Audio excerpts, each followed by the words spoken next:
what makes a beloved story, not just last, but really evolve Yeah. and resonate across generations, especially one about like an unlikely friendship and these huge changes. It's something we think about a lot. So today, we're doing a deep dive into something pretty exciting, actually a hypothetical. What could a future How to Train Your Dragon film look like? Say, one potentially coming in 2025. We've got our hands on some really interesting excerpts from this speculative piece. It's called How to Train Your Dragon, A Future Legacy. And it maps out possible plots, character arcs, themes, the whole deal.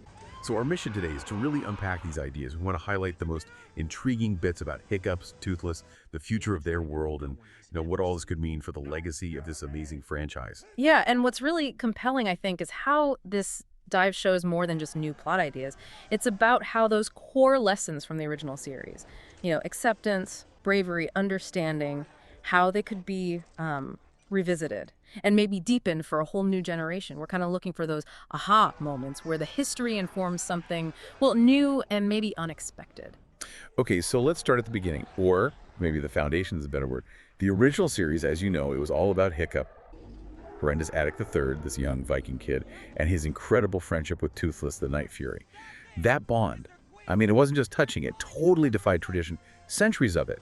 It fundamentally changed how Vikings and dragons related to each other. It was like a revolution born from empathy, really. Yeah. Absolutely. And what's fascinating when you look back is how foundational those early experiences were.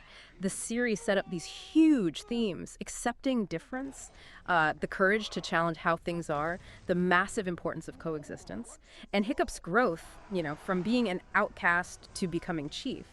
It was always about balancing his duties with that incredibly unique bond he had with Toothless. It was a constant negotiation, really. And often that bond sort of showed him the way forward. Right. And understanding those original principles, that's absolutely crucial if we want to appreciate these potential future ideas in the source material. They're the bedrock. You can't build a new story without that foundation. Yeah. It's not just revisiting characters. It's tapping back into the spirit of what made it all work in the first place.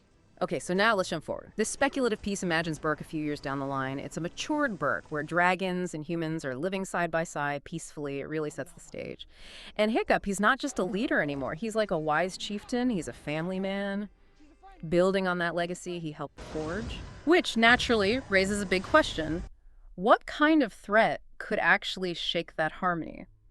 The source suggests something maybe a bit more nuanced than just, another giant beast. It points towards a rogue faction, dragon hunters, intent on exploiting dragons for profit, trying to drive that wedge between the species all over again. But what's really insightful here, I think, is the hint that these aren't just random bad guys. They might be former Vikings. Oh, interesting. Yeah, or maybe descendants of those who resisted the change way back when. That makes their return less of a simple attack and more of an ideological challenge. It forces Burke to confront its own past divisions, not just some outside enemy. Wow, yeah. So how does a peaceful Burke handle a threat that fundamentally misunderstands or rejects the very core of their society? That's the tension. That adds so many layers. Yeah. So Hiccup's job gets way bigger than just leading then. He'd have to rally everyone, sure, probably dig back into lessons from his own youth, his own struggles. But he also takes on this critical new role, educating the next generation, teaching them why empathy towards dragons is so vital. Precisely. And what the source does really well, I think, is tie Hiccup's leadership directly to his role as a father, his vulnerability there. Themes like leadership and legacy, they're clearly front and center, but the source suggests he might be grappling with this deep fear of failure.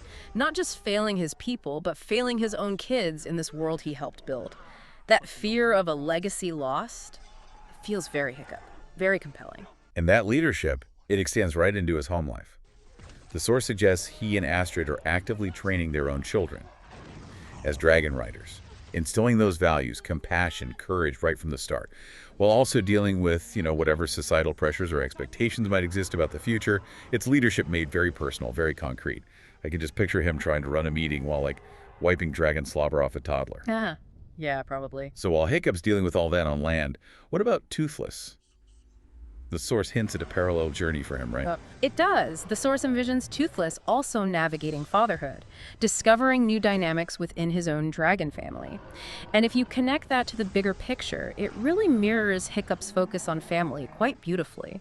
It reinforces that theme of generational growth, legacy, family, but across species. It shows that even as their paths diverge slightly, they're still reflecting each other. Their bond deepens through these shared life experiences like parenthood. That's great. And the theoretical film could also bring in new characters, young writers maybe, Yes. and a charismatic antagonist. Yeah, definitely new writers to carry the torch, but the antagonist part is particularly interesting. The source suggests they're not just a simple foil. Their motives might actually stem from like a distorted view of dragon-human coexistence. How so? Well, maybe they believe exploitation is, I don't know, necessary for human survival, or that dragons somehow belong to them through some ancient claim. This forces Hiccup to confront not just an enemy, but maybe a twisted reflection of his own past beliefs, or the beliefs he fought against.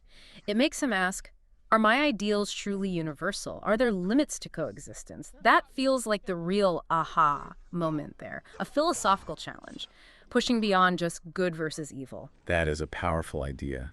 And the ending, the source, points towards reconciliation, healing.